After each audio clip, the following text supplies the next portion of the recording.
Hey, yo, I swear to God, every time I use this hat, the logo always ends up going here. What's good, everybody? Welcome back to another video on the channel, hosted by your boy B Souls. And today, I mean, I'm not gonna act like this is the first time I've done it on the channel. Well, but we're talking about Twitter hot takes. We're talking about Twitter hot takes. Inspiration for this series, I'm gonna just say right now, is Anthony Fantano with his Let's Argue series. So shout out to Anthony Fantano.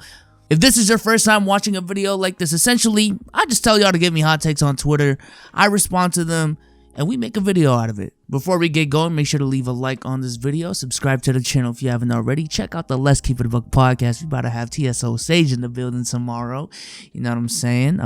If you're watching this after tomorrow, the episode probably might be up already. So go ahead, check the links in the description. You know what I'm saying? But let's talk about the first tweet.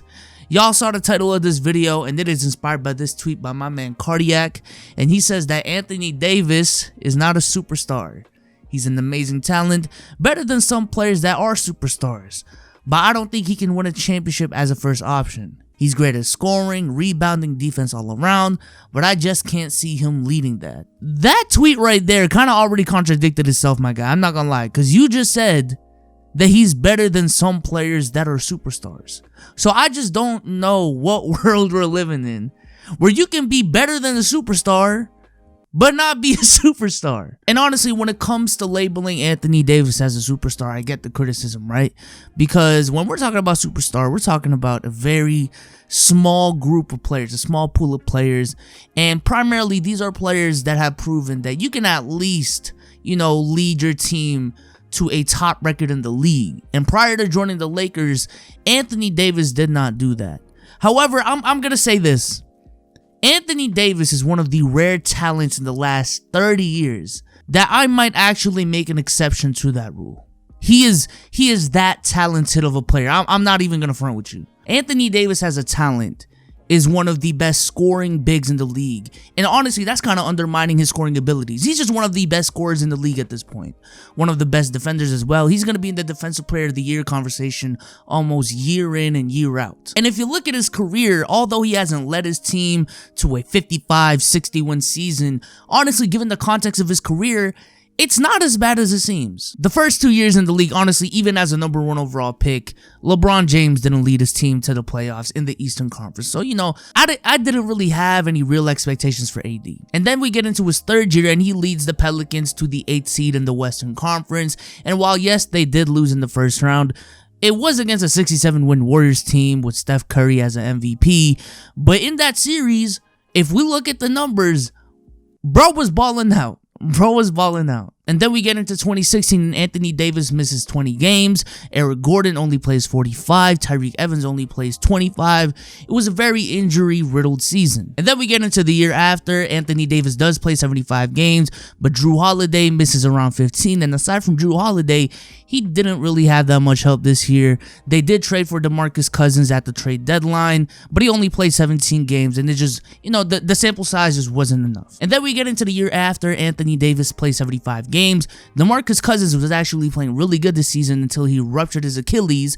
Jrue Holiday is playing well. He has Nikola Mirotic. He has Rajon Rondo. And then we get into the playoffs, and while I know the story was Jrue Holiday and how much he overachieved and played well in that series, Anthony Davis was balling out of his mind in that series as well. And then we get into the second round, and they run into the Warriors, which again, at that time, especially this year with KD, you really can't blame anyone for losing to the Warriors. And 2019 was just the year where, you know, he was requesting for a trade, sat out a couple games, and that whole drama was really escalating. Gets traded to the Lakers, is in Defensive Player of the Year conversations, was in Finals MVP conversations. So again, given the context of his career, I don't think it's as bad as it seems. You know, although the flashy line is, oh, he hasn't really ever led a team, but when you add the context to it, it's not as bad.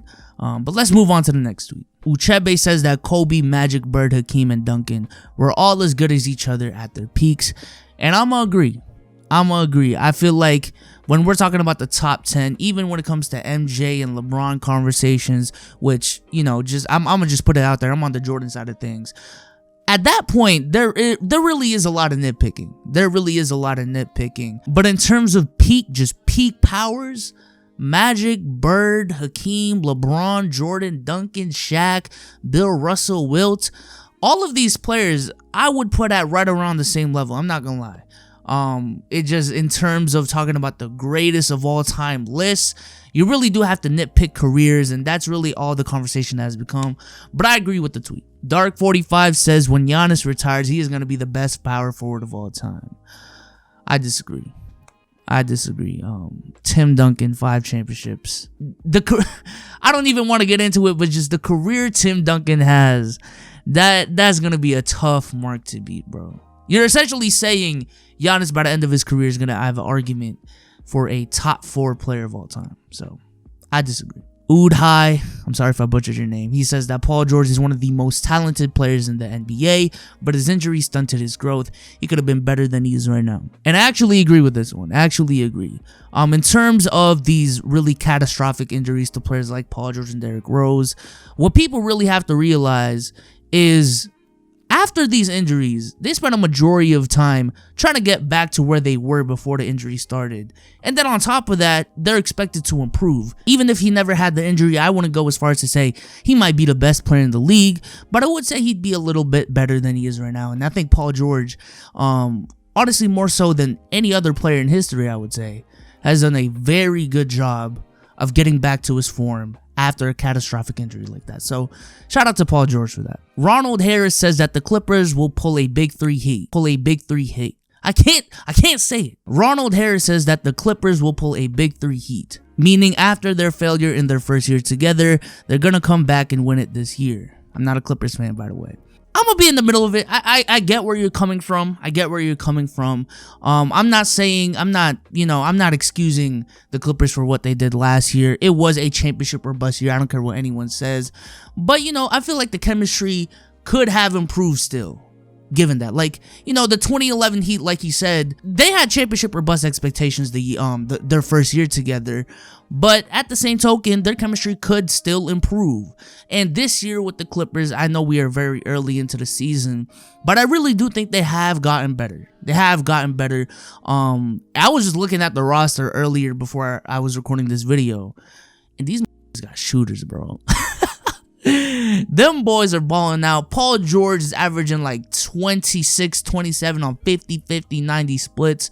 Kawhi is still doing his thing. The Clippers are looking really nice. And while I perfectly understand why a lot of NBA fans don't trust the Clippers whatsoever, I'm on the side of the fence that feel like, a lot of it is really just memes and people just attaching themselves to these memes.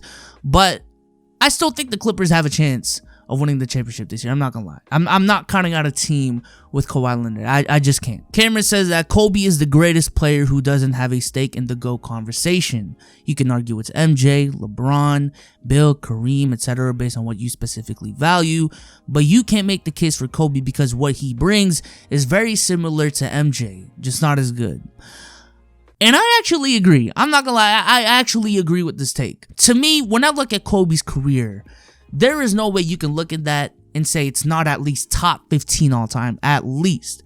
A majority of people will make an argument that that's a top 10 player of all time, and I would tend to agree. That's just how accomplished of a career Kobe has had. When you have 5 championships, 2 finals MVPs, an MVP, all these all-time records, the impact that he had, I perfectly understand why people think Kobe is a top 10 player of all time and why I think he's a top 10 player of all time. However, when it comes to the GOAT conversation, there is nothing about Kobe's career that separates him from the crowd. And if there's something you can point out about Kobe's career that you'll put over Hakeem, you most likely can make that same argument for a Michael Jordan or for a LeBron and make a stronger case for them than Kobe. It's either that or you can look at another player and they just have something unique about their career that you can say, this guy really might be the GOAT. When you look at Bill Russell, 11 rings, Wilt Chamberlain, 100-point game, 50-point per game season, all these record-breaking stats that literally look like they were made up. Michael Jordan, 6 rings, 6 finals MVP. Kareem Abdul-Jabbar, the same thing, but more longevity. LeBron James, better all-around player. Larry Bird. You might be able to put him in this conversation as well with Kobe.